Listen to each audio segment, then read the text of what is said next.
నేటి దినాలలో నన్ను ప్రాముఖ్యంగా ఆకట్టుకున్న పరిచర్యలలో ఈ అన్నయ్య పరిచర్య ఒకటి. అదేంటి అంటే గాడ్స్ వే మిషన్ తరపున అనేక గ్రామాలకు తిరిగి సువార్తను అందిస్తూ నేడు అనేక మందిని వెలుగులోకి నడిపిస్తూ ఉన్నారు. అన్నయ్య పేరు మరి నేను చూడలేదు, కానీ అన్నయ్య ఫోటో అయితే పెడతాను, జాగ్రత్తగా చూడండి. అయితే ఆ అన్నయ్య ఏం చేస్తున్నారంటే చాలా గ్రామాలకు తిరుగుతున్నారు. తిరిగి అక్కడ ప్రాముఖ్యంగా పొలిమేరు గట్ల దగ్గర మార్గం మధ్యలో ఉంటారు కదా వేశ్యలు, వారి దగ్గరికి వెళ్ళి వారికి అమ్మా నీకు యేసయ్య అంటే ఎవరో తెలుసా, ఎందుకు ఈ వ్యభిచారం చేస్తున్నావు, ఎందుకు ఈ పాపంలో ఉన్నావు, నీకు తెలిసే కదా, నీ విషయాలలో ఎందుకు, నీ దగ్గర ఒకేళ తింటాకి తిండి లేకపోయినా ఈ వృత్తిలో ఎందుకు దిగావమ్మా అని చెప్తూ ఆ చీకటిలో ఉన్న వారిని వెలుగు రక్షణలోకి తీసుకురావాలని వారికి పాంప్లెంట్ ఇచ్చి నీకు చదువు వస్తే చదువుకొని నేడి రక్షణ పొందు అని ఒక ధైర్యమైన సేవ చేస్తూ ఉన్నారు అన్నయ్య.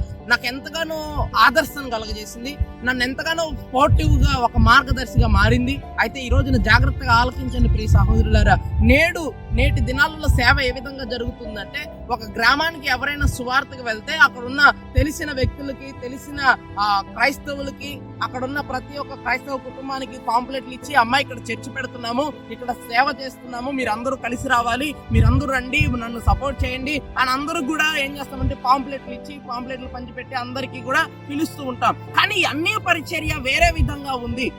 ఆయన సేవ చేస్తూ ఆ సేవకు తగిన న్యాయాన్ని చేస్తున్నాడు. వారికి ఏ స్వకీయ లాభం అక్కర్లే. ఎట్టి విధంగా వారు నడుస్తున్నారంటే ఆ పాపి మారితే చాలు, అది నిజమైన సేవ. ఒక పాపి మారు మనసు పొందుట నీకు ఆనందం కావాలి. ఒక అన్యజనుడి దగ్గరికి నువ్వు రక్షణ సువార్తను తీసుకువెళ్లే ఉద్దేశంలో ఉండాలి. అది నిజమైన సేవ, నిజమైన తాపత్రయం. ఈరోజు నేడు చేస్తున్న క్రైస్తవ్యం సమాజంలో నేడు జరుగుతున్న సేవల్లో ఇది చాలా ప్రత్యేకంగా ఉంది.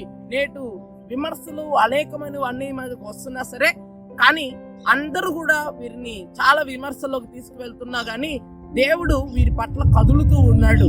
ఎంతగా నొక్కి పెడుతున్నారో అంతగా వారి యొక్క పరిచర్య ముందుకు వెళ్తూ ఉంది. అంతగా దేవుడు వారిని విస్తరింపజేస్తూ ఉన్నాడు.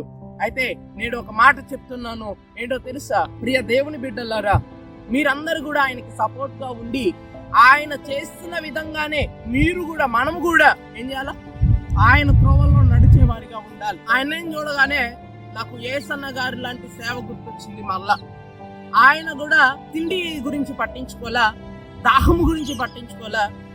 వారికి ఒకటే దాహం, వారికి ఒకటే కోరిక ఏంటంటే ఒక పాపి మారు మనసు పొందాలి, ఒక అన్యుడు మారు మనసు పొందాలి, ఒక వ్యక్తి మారు మనసు పొందుట నాకు ఎంతో ఇష్టము అని చెప్పేసి వారు సేవ చేస్తూ ఉన్నారు. అలాగే మనము కూడా వారి బాటలో నడవలసిన వారమై ఉన్నాం.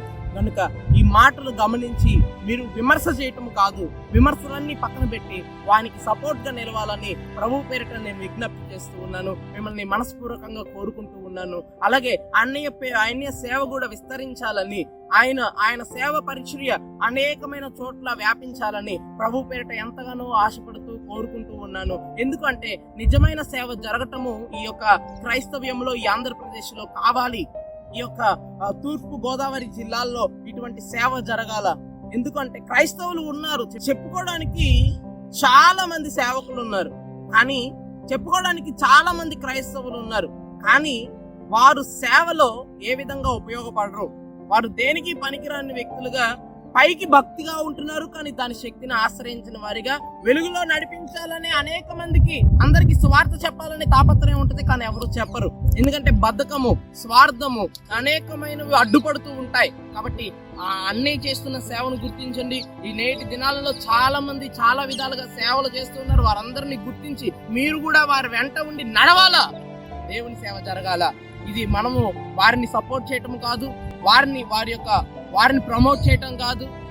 ఇవన్నీ కూడా ఏంటి అంటే క్రీస్తు యొక్క బాటను మనం ఏం చేయాలా, ముందుకు తీసుకెళ్లాలి. పరిశుద్ధాత్మ దేవుడు చేసే పని ఏంటంటే ఈ అంచె దినాలలో క్రీస్తు జెండాన్ని పైకెత్తడమే, క్రీస్తు నామాన్ని పైకెత్తడమే. ఆ నామాన్ని పైకెత్తు చీకటిలో సంచరిస్తున్న వారిని వెలుగులోకి నడిపించడం. ఈ మార్గంలో నడుస్తున్న మీ అందరికీ శుభములు, దీవెనలు కలుగును గాక.